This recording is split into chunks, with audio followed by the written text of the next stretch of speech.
Pew Research Center recently asked a bunch of Americans, are you bothered by hearing people speak in public in languages other than English? And that seems like a weird question to ask. Who would be, like of all the things to be bothered by, why would you be bothered by that? But it turns out some people are bothered by that. It turns out there are actually some trends in terms of who's bothered by it. Can you guess? If we were to break it down politically?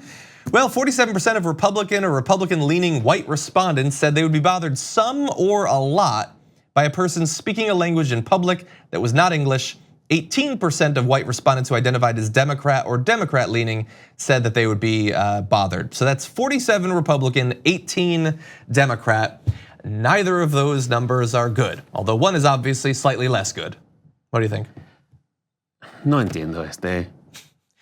Could you not? Nihongo hanasemasu. I just like it so much. I really like stories like this where it's like, I kind of believe that this is probably the case, and I like the experience. I like to imagine the people who are taking this survey that are like, finally, someone's asking the real tough questions. Yes, it pisses me off to hear this. It really takes a lot out of my day to hear another English. Hold up. What? What is that?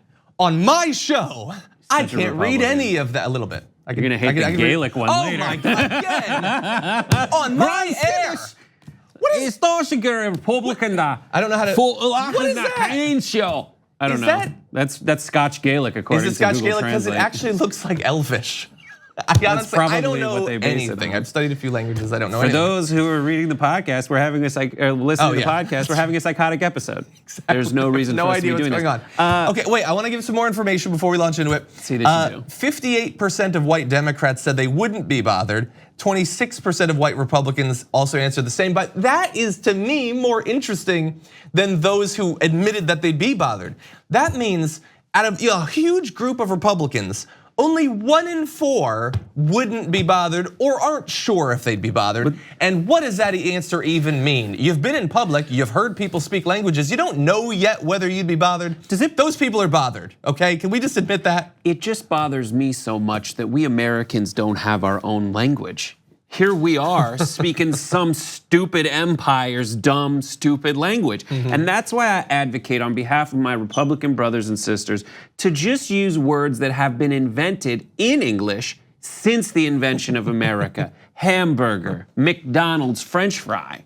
Anyway, really fast, I want to break this down by race though, because 34% of all respondents, white respondents, regardless of party, would be bothered by this. 24% of black respondents, the same percentage of Asian respondents, 14% of Hispanics said the same. And look, we're obviously joking around because we don't take anything seriously anymore because our ability to seriously engage with the news has been destroyed by the last few years. But this is serious because the percentage who say that it would bother them, for the most part, they'll take it out on their partner later, they'll complain or something. But some don't just complain, some take it farther. So let's take just a brief tour through how this plays out day by day across the country through a few headlines. California gas station clerk fired after ranting against women speaking Spanish. He doesn't just take it internally, he takes it to his job and he attacks people who speak Spanish. Texas principal under fire for alleged anti-immigrant bullying and harassment, including for people who are speaking Spanish. Restaurant worker who says she was fired for speaking Spanish fights back. People are losing their jobs. People are getting attacked for speaking this language. Some just get annoyed, others turn it into violence or political activism on the right. So this is incredibly consequential in practice. Yeah. Really fast, free speech, my girlfriend, who is Mexican American, she was like physically accosted not long after Donald Trump's election in a laundromat.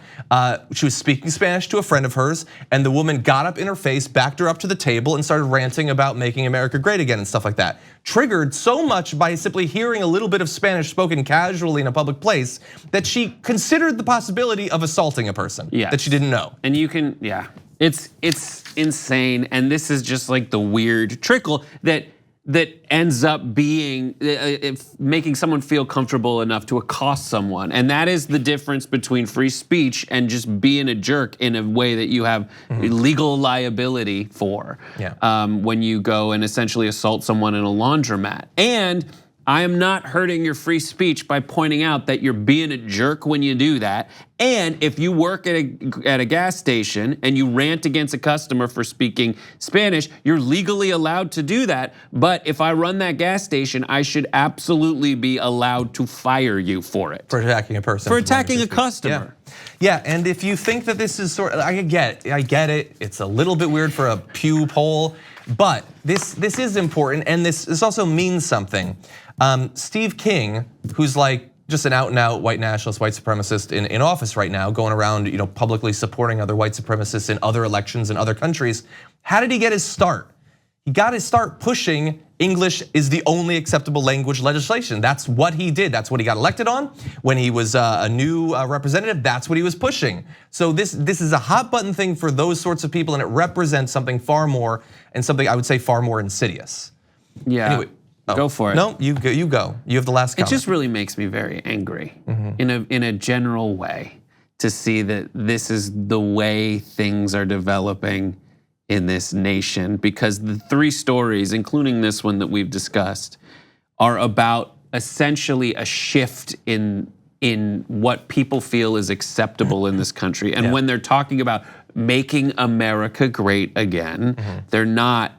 The way they describe their approach to doing that is not great at all. No. It is the worst. It caters to the worst instincts, and it makes America terrible. Yeah. And I think, I totally am fine with the concept of making America great again. I think America's great when people are allowed to speak whatever damn language they want. Yeah, and honestly, a lot of times I'd prefer that it wasn't English, because if it's not English, I can't understand it. I was at a restaurant last night, and in a neighboring restaurant, group of young people came out, and one said really loudly, "We need to figure out who's gonna bring Jordan home, who lives closest to Jordan," and then presumably Jordan said something, and then that main person said, "Ugh, no Jordan." And if they'd been speaking any language other than English, I would not have had to know how horribly they treated Jordan. But now I know the group dynamic, and it makes me sad. It's amazing.